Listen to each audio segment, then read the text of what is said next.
Day, ladies and gentlemen. Welcome back to episode 6 of the Two Savage, Four Democrats show. That's where we are, episode 6. It's not that many. I don't know why I'm sitting here, I don't know if you can hear that in the background, by the way, but they're testing the tornado sirens, because they do it in the first Wednesday of every month, which is pretty annoying, because they did it about 10 minutes ago, and I was going to start the show 10 minutes ago, and then they were doing the tornado test siren, so I said, okay, I'll wait for that to end, do whatever. So I was just kind of sitting here waiting, and then it ended, and I started the show literally as soon as I started, just then. Tornado sirens. I'm not waiting again. We're pushing through. But anyway, we have a lot to cover today. Obviously, we're going to start talking about this Manhattan terrorist attack that happened yesterday. Suspect's name, I guess he's still the suspect, even though we know he did it. His name is Safuyo Saipov, okay, or Safuilo Saipov, whatever. He's 29. I can't pronounce these names. Again, I'm terrible with names. That's just something you're gonna have to get used to here on the TSFD show. I am not very good with names. I butcher them constantly, and so that's just kind of a running meme for the shows that I just butcher name. Finally, the freaking thing is ending. So obnoxious. Completely obnoxious. Like, we get it. The first time you tested it, it worked. You didn't have to test it again. But no, anyway, so we're going to talk about what we know. I'm going to offer some commentary. We're going to cover what the media isn't covering, because the mainstream media is doing a very, very... It seems like every time there's a terrorist attack by Islam, they try really hard to cover up that it's the root cause of it, and they try really hard to, as much as they can, make it seem like it isn't the fault of the religion. It isn't the fault of Islam. And they do this constantly. And it's funny, because when this happens with guns, it's the complete opposite. And a lot of people say, well, the right does that with guns. No, we don't. We don't try to cover up the fact that it was a gun. We just say you can't blame the gun for the shooting, which you can't. You blame the individual doing the shooting. See, what the left does when it's guns is they immediately say, oh, we need blanket gun ban. Blanket gun ban, ban all guns. I mean, there are literally liberals calling for gun confiscations after a mass shooting. It's like a gun confiscation is going to do nothing. I mean, it's not the gun's fault that the shooting occurs. It's the person with the gun, right? It's the person's mental state that causes the shooting. I've done a whole video on this on Dylan's Daily Show. By the way, if you're watching this on Redline Media, welcome. Forgot to say that at the beginning. But yeah, so anyway, they push for that blanket gun ban. That's what they want, is that blanket gun ban. And with Islam, it's funny because they try to cover it. They try to say, oh, this is just an individual. This doesn't mean that the entire religion is inherently violent, which, by the way, it is. And we'll get into that as the video progresses. I have nothing against peaceful Muslims, but I don't think it's our obligation to make the Muslim religion look good. See, if I criticize Islam, or I say something, critical of Islam, which I do often, because I don't think it's a very good religion. I think it's a very violent religion. I think it's hundreds and hundreds of years in the past, thousands of years, if not. I mean, it is such a backwards culture and religion, and the culture that surrounds a religion, I should say, is very backwards, and it's not, they have made no significant increases intellectually or technologically in a very long time. They hardly win any Nobel Prizes. It's just a very pathetic little religion there, and they push for this violence. But anyway, I'm not against Islam. I'm not against peaceful Muslims. If you wanna follow that religion and be peaceful, I'm completely fine with that. You can do whatever you want. But when I criticize Islam, and as a Republican or as a person on the right, when you criticize Islam, the left likes to attack you and be like, well, you shouldn't be criticizing them. You should not be criticizing Islam. It's like, why? Oh, because you're gonna offend them.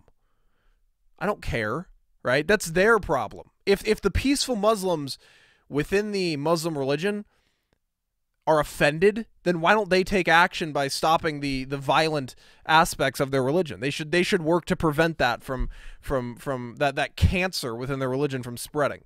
I mean, that tarnishes the name of their religion, not me. These are observations I'm making. I'm criticizing the fact that it is violent, right? So it has nothing to do with me. It has everything to do with them. I mean, they're the ones that need to step up and repair their religion.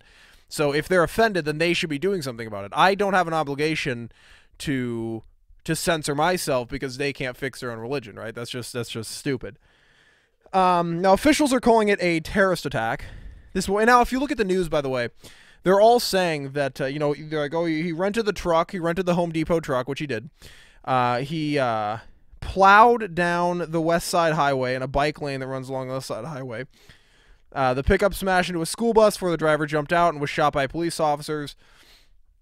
And I don't know if you saw the picture going around of CNN, but New York Times doing it too. They're saying, oh, he was yelling, God is great in Arabic. You know, that God is great in Arabic. They're leaving out that is Allahu Akbar. They're completely leaving that out because they don't want to mention that the guy said that, even though he did.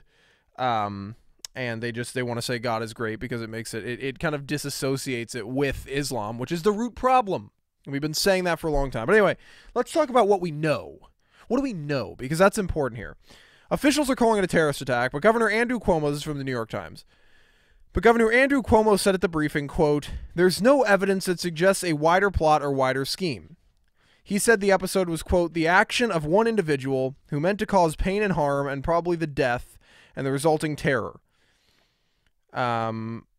Okay, so there was no wider plot or scheme. So essentially what he's saying is, look, this isn't a terrorist group organization because there is no evidence of a wider plot or theme. This is just one individual. This is just, one individual. Forget the fact that there were notes found next to him pledging his allegiance to ISIS, and the fact that he was Islamic, and you see truck attacks from the Islamic religion all the time.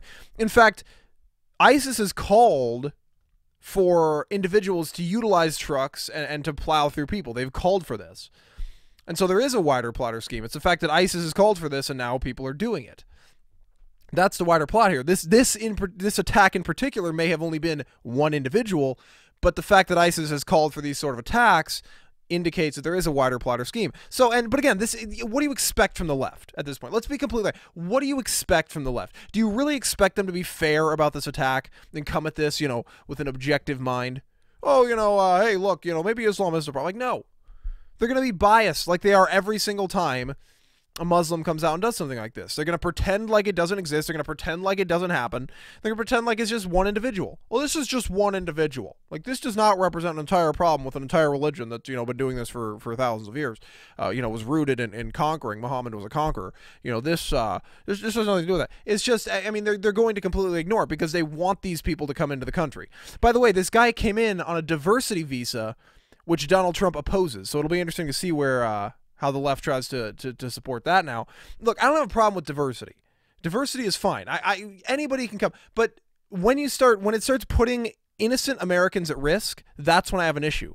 Because as an American citizen, I care about the American citizens first. I don't care about, the citizens of any other country first. Our citizens should be the ones that are defended first, that are protected first. And as President of the United States, Donald Trump has an obligation to do that. By the way, CNN, breaking news just came out on my phone as I'm reading this.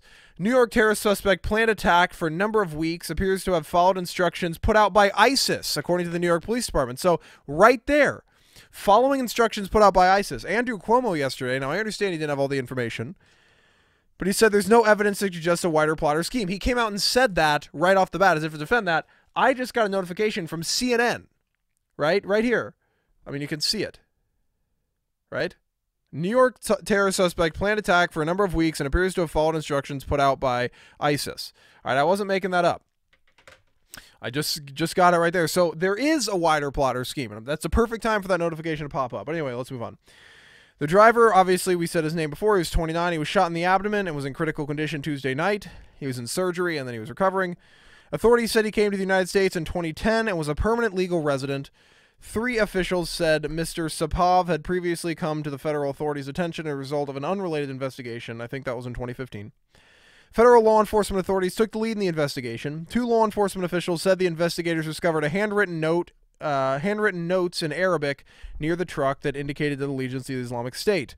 But as of Tuesday night, investigators had not uncovered evidence of any direct enabling ties between Mr. Sapov and the militant group, and were treating this as an episode as a case of an inspired attacker. Well, clearly it was not an inspired attacker because just got the CNN update, so that's that. Obviously, 6 of the 8 people who were dead were pronounced dead on the West Side Highway. The 2 others were pronounced dead at a hospital. And authorities said that the driver jumped out of the pickup truck. He had a fake weapon, a paintball gun, and a pellet gun. And officials said he rented the truck from the Home Depot. So he rammed his truck into a school bus carrying special ed students, jumped out with fake weapons. Police shot him in the abdomen, and they went from there. But anyway, so again, just a terrible incident. But I think we need to be looking at the root problem here, which is 110% Islam. I mean, Islam is the root problem in this whole thing. This is not a Christian issue. This is not a Jewish issue. This is not a Buddhist issue. This is an issue with Islam.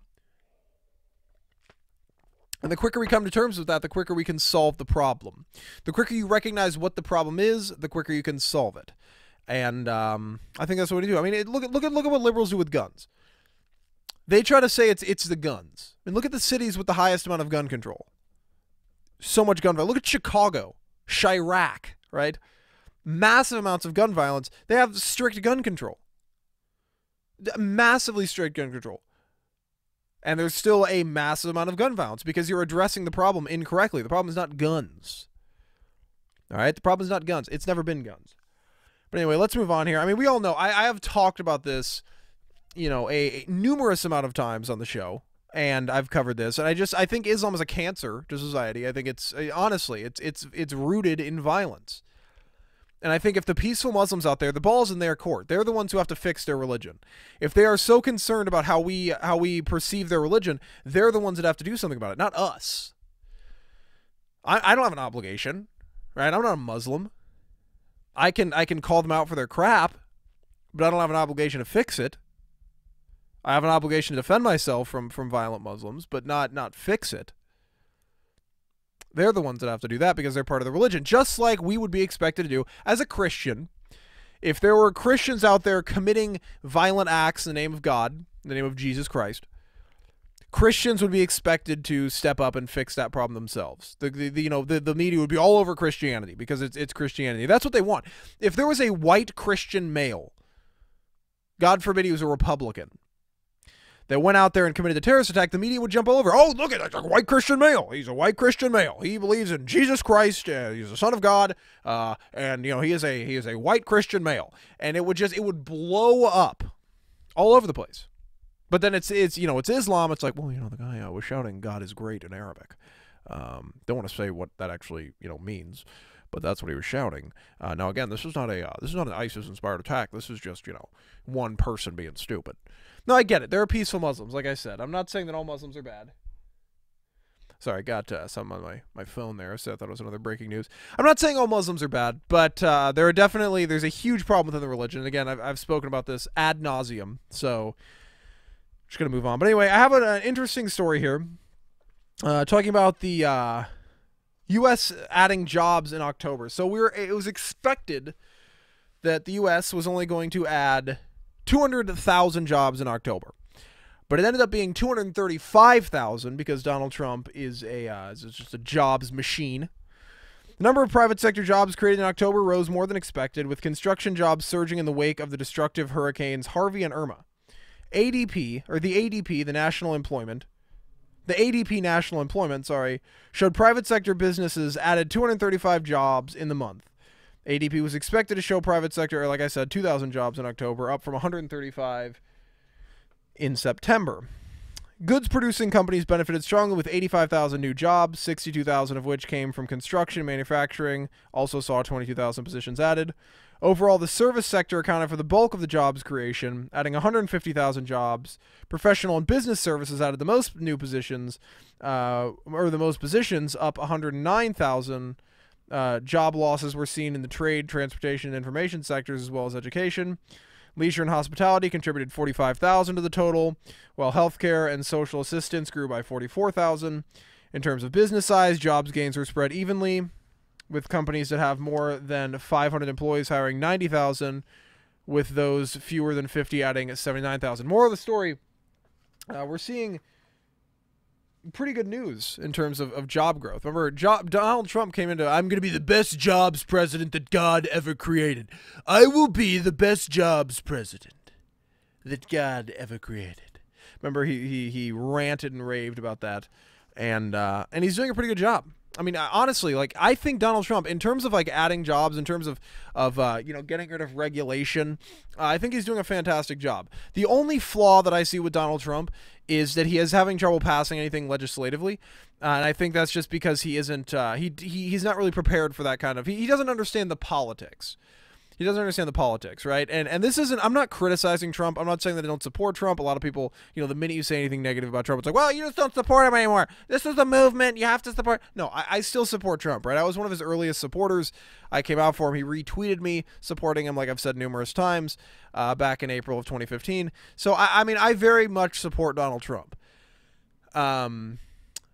But at the same time, I'm going to call him out when I see a failure, and I think he's been failing miserably in terms of legislative. Now, you can say legislative accomplishments, I should say. Now, you can say it's the swamp, it's John McCain's fault. Yeah, I mean, I agree. It is these people's faults, but he's not really doing anything to help the situation.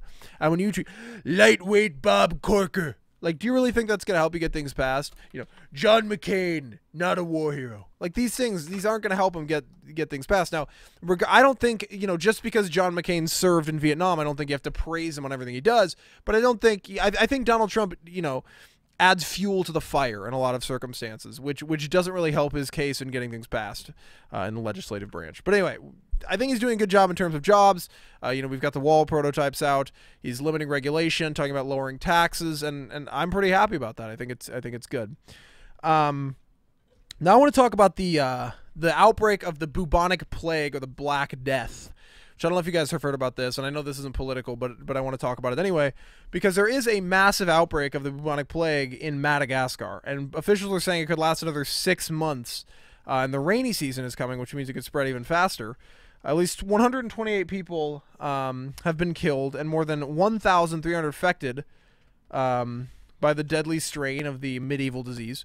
It's funny because you read about the bubonic plague all the time, and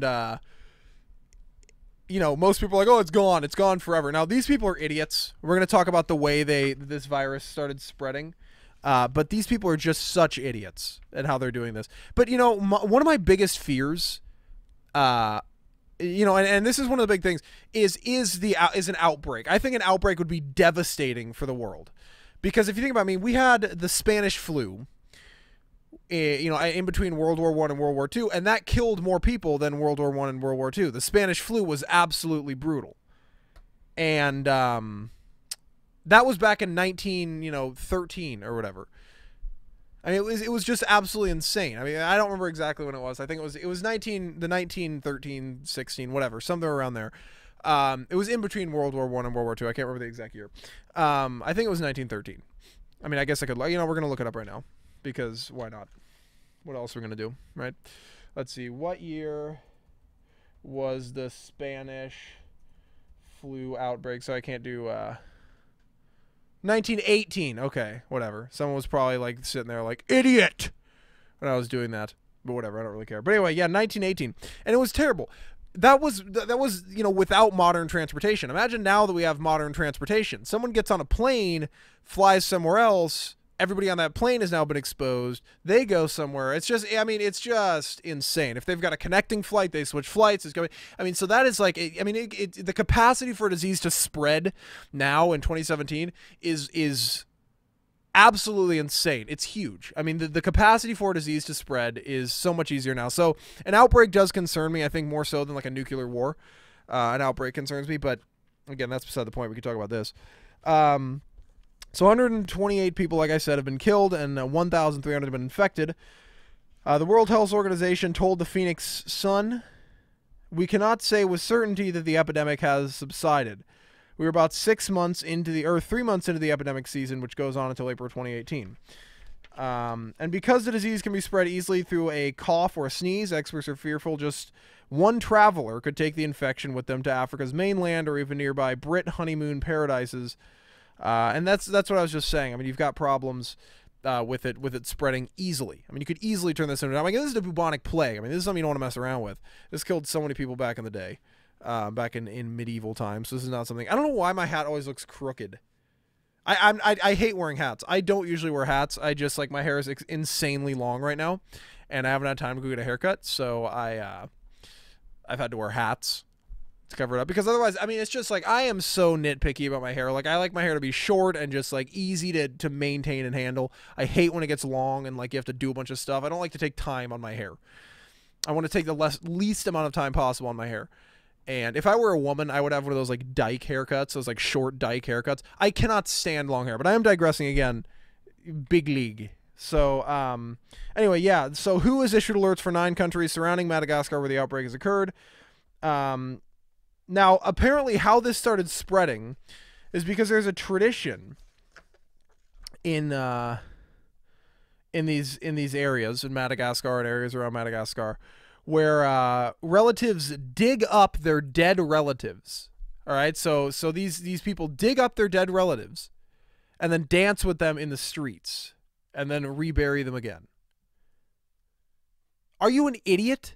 Of course that's going to cause a massive outbreak. You're going to dig up a dead relative, dance with them in the streets, dead people. How creepy is that? If I were to go to a place and see people dancing with dead people, I would be so gone. I mean, if aliens, if aliens exist and have thought about visiting Earth, all they would have to do is observe that tradition and be like, we don't need to interact with humans. I hope they see the intelligent humans first, which, subjective intelligence. I mean, we're basing it off of ourselves, really, because we're the most intelligent species on the planet. And if aliens got here, they, far out. That's the thing about aliens. I'm going to digress again because I don't really care. It's my show, so I can do whatever I want.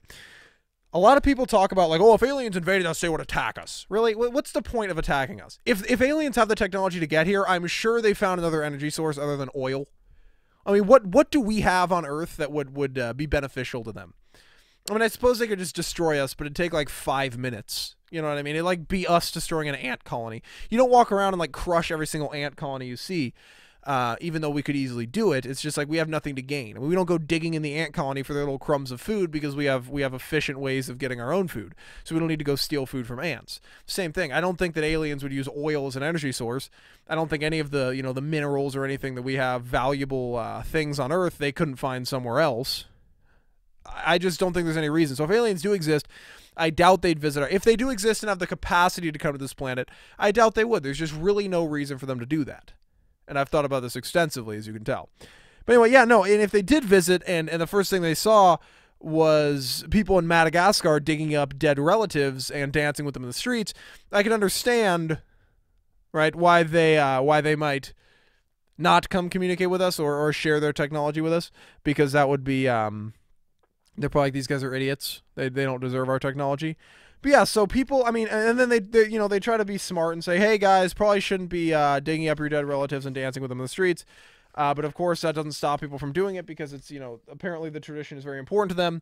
So they have to continue doing it. I would forcibly prevent that because I think it's absolutely insane. But I mean, again, what are you going to do? Right? What are you going to do? But anyway, that is it for the show today, ladies and gentlemen. Hope you guys enjoyed.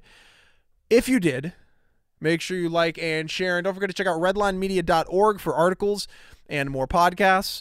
We'll catch up with you guys tomorrow. Bye-bye.